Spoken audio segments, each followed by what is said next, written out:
좋아요, 구독. 이제 뭐 K푸드, K뷰티에 대한 관심도 높은데 K콘텐츠에 대해서는 지금 어떤 상황인지 궁금한데요, 이사님. 우리가 콘텐츠주 같은 경우는 보통 계절성이 있어요. 우리 OTT 쪽 같은 경우는 연초에 미리 방영할 작품들의 스케줄을 정해둡니다. 네. 특히 우리나라 같은 경우는 연휴 전이 대표적으로 인기 많은 작품들을 배치를 하는데 올해 같은 경우는 좀 의외의 작품 같은 경우가 히트가 있었어요. 선제업고티어 같은 경우가 히트가 있었고 시청률은 5%로 제 기준에선 괜찮은 것 같아요. 네. 예, 보고 계신가요? 아니요, 저는 네. 그냥 대충 알고 있어요. 네. 네, 대충은 알고 있는데 괜찮다는 생각이 드는데 이게 그러면 CJ ENM 입장에서나 드라마를 만드는 회사 입장에서 처음에 출연진에 대한 출연료라든지 그런 부분 비용을 우선 생각을 하고 그다음에 여기에 작품에 대해서 이렇게 진행을 했을 때 어느 정도 마진이 나오는지를 고려를 하는데요. 그 부분을 감안했을 때는 최근에 배우분들의 출연료가 높아지면서 드라마로는 수익이 좀 박하기는 해요.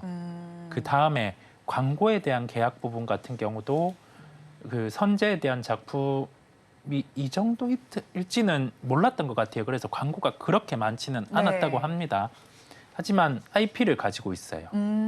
이제 뭐 수출이라든지 그런 부분이 나타난다라고 하면 유리한 거죠.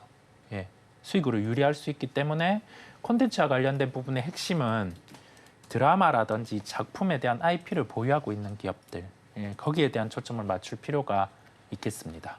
네, 그렇다면 이제 CJ ENM 가지고 오셨잖아요. 네. 자, 그렇다면 앞으로 이제 전망은 어떻게 해볼까요? 실적에 대한 고민을 먼저 해봤어요. CJ ENM에 대해서 우리가 뭐 어떤 드라마, 영화가 히트가 있었다고 해서 그걸 배급한 회사, 만든 회사 같은 경우에 주가가 무작정 이렇게 반응은 하지 않습니다. 네. 이익을 따져봐야 되다 보니까요. 근데 ENM 같은 경우는 아까 말씀드린 부분은 그 드라마 선제는 지금 수출이 되는 부분을 네. 확인을 해야 돼요. 그런데 티빙 쪽에서 프로야구의 판권을 가지고 온 거죠. 이게 5월부터 유료화가 되었습니다. 실제 보는 유저 수도 올라간 거죠. 그러면 실적을 따져보면 올해 예상 영업이익이 1,200억 원 정도가 돼요. 그래서 지금 주가로 봤을 때도 예상되는 영업이익 대비해서 크게 부담은 없습니다. 큰 부담이 없는 상황에서 만약에 컨텐츠가 추가로 히트를 치게 되면 주가는 좀 반응을 할 수 있겠죠. 그래서 긍정의 무게를 좀 두고 목표가는 93,000원을 제시하고 손절가는 77,000원 이 가격대를 제시를 합니다. 네, 종가 베팅할 종목 첫 번째로 CJ ENM 알아봤습니다. 이어서 이사님께서 가지고 오신 섹터도 알아보겠습니다. 반도체 중에서도 저희가 바라본다면 이제는 HBM 쪽을 계속 봐야 하는 거잖아요. HBM 쪽에서는 사실 삼성전자보다는 SK하이닉스가 지금 승기를 잡고 있는 것 같습니다. 이런 추세가 언제까지 이어질까요? 저는 못 잡는다라고 봐요. 못 잡는다라고 봐요. 그게 물론 비메모리와 메모리 영역이 다르긴 하지만 혹시라도 그게 가능했다라면은 삼성전자가 파운드리 쪽에서 그 TSMC 이미 조금 어느 정도 잡아야 되지 않을까요? 근데 격차가 안 줄어요. 중요한 건 격차가 안 줄어요. 그러니까 어떤 그 특히나 이제 뭐 다른 산업도 마찬가지지만 반도체 같은 경우는 그래서 주도권을 잡는 게 중요하다라고 생각을 해요. 생각을 하고 있고 그리고 안정적인 교육처를 잡아서 얼마만큼 이 부품에 대한 수요 이런 부분을 잘 맞춰가지고 그러니까 호환성 검증 잘 맞춰야 그게 더 중요하다고 생각을 하거든요. 그래서 그런 부분들에서 이제 누가 보다도 엔비디아가 대장이고 엔비디아 주도를 하고 있는 상황들이고 그리고 엔비디아 주도를 하고 있는 상황들 속에서 결국 그 속에 이제 파트너로서 부품 공급하고 있는 것이 하이스거든요. 또 최종적으로 조립하는 곳은 TSMC고요. 그러니까 이런 삼각동이 저는 만들어졌다라고 생각을 하고 있습니다. 그렇기 때문에 삼성전자가 좀 비집고 들어갈 자리가 저는 있을까라는 생각을 해봤을 때 아닐 가능성이 상당히 높다라고 봐요. 삼성전자가 뭐 저는 납품을 할 거라고 봅니다. 그러나 납품은 하겠지만 그 속에서 점유율을 과연 넓힐까?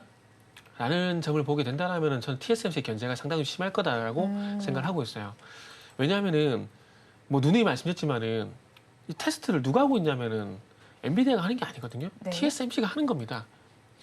지금 젠슨하고 되게 답답할 거예요. 자기가 할 수 있으면 자기가 가지고 통과시키겠죠? 근데 그게 안 되잖아요. 왜냐하면은 결국 엔비디아가 도면을 만들어서 그 도면을 TSMC 쪽에 주게 되면은 최종적으로 패키징 같은 경우는 누가 합니까? 물론 GPU라는 것들을 넘겨주긴 하지만은 네. 그럼에도 불구하고 결국 최종적으로 이제 패키징하는 게 누굽니까? TSMC잖아요.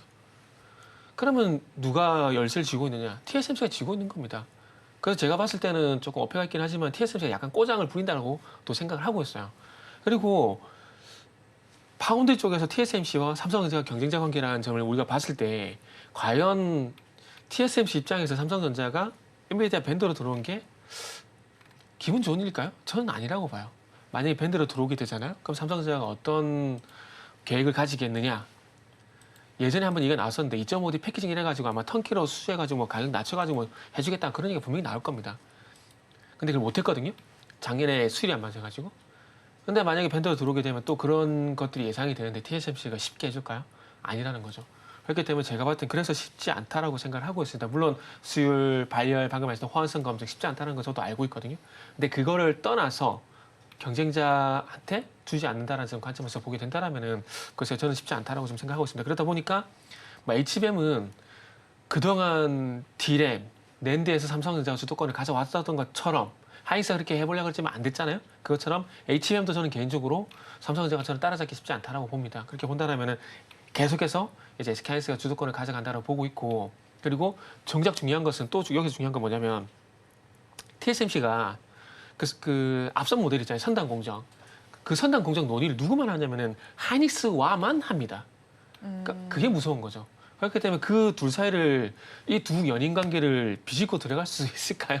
제가 볼 때는 어렵다고 봐요. 둘의 사랑은 너무나 짙다라고 보거든요. 네. 깊다라고 보거든요. 그렇기 때문에 뚫고 들어갈 자리가 아니 비집고 들어갈 자리가 좀 없다라고 봐요. 그러니까 보니까 하이닉스가 계속 앞서 나간다 보고 있고 그리고 앞으로 뭐 반도체가 지난 3월 달처럼 다시 좀 이렇게 강세를 보이게 되면은 물론 삼성 밴드 관련된 종목들도 갈 겁니다. 갈 거지만은 수익률 측면에서 그동안 뭐 이스페타시스, 하미 반도체가 보여줬던 어떤 퍼포먼스를 보게 된다면은 제가 봤을 때는 SK 하이닉스 밴드 쪽이 아무래도 수익률 측면에서는 좀 더 낫다라고 생각을 하고 있습니다. 네, 그럼 SK 하이닉스 밴더 네네. 쪽에서 저희가 종목을 골라봐야 할 텐데 VM의 경우는 사실 HBM의 네네. 수혜주로도 거론이 되고 있고 그쵸? 어제 장에서도 굉장한 급등세를 보여줬어요. 오늘도 이제 급등을 좀 더해 가고 있는 모습인데 앞으로도 긍정적으로 전망하시는 거예요? 네네. 그리고 오늘 이제 VM을 또 준비한 것은 또 여러 가지 이유 중에 가장 중요한 이유는 뭐냐면 그냥 이렇게 이게 적자는 비운지 모르겠어요. 적자는 비운지 모르겠는데 차도 기왕이면 중고차보다 신차가 낫잖아요. 그리고 기왕 살 거면은 구축보다는 신축이 낫잖아요. 그러니까 제가 이런 말씀을 왜 드리냐면은 시장에서 그 새로운 수혜주 있잖아요. 새로운 수혜주들 그리고 새로운 테마들 계속 발굴해 나가잖아요.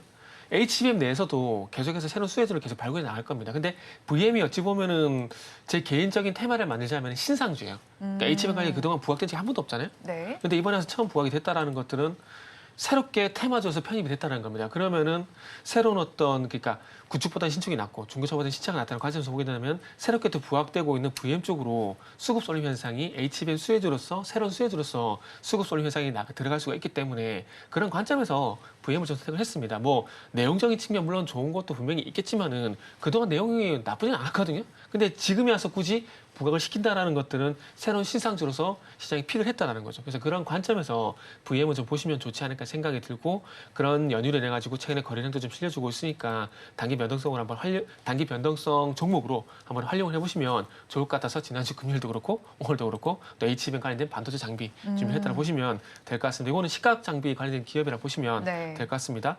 그래서 목표가는 뭐 22,000원 정도 일단은 잡았고요. 그 손절 같은 경우는 18,000원입니다. 아까 제가 이제 작가님한테 원고를 보내줄 때 그때 주가가 18,000원이었거든요. 근데 지금 올라가지고 지금 이제 한 10% 정도 목표가 되는 거거든요. 근데 계속해서 어차피 근데 22,000원이 최종 목표가가 아니고 분기점입니다. 그래서 그 가격이 돌파가 되게 되면은 뭐 추가적으로 가져가도 되니까 말씀드린 가격대의 어떤 돌파 여부 그것도 한번 관전 포인트로 보시면 좋을 것 같습니다.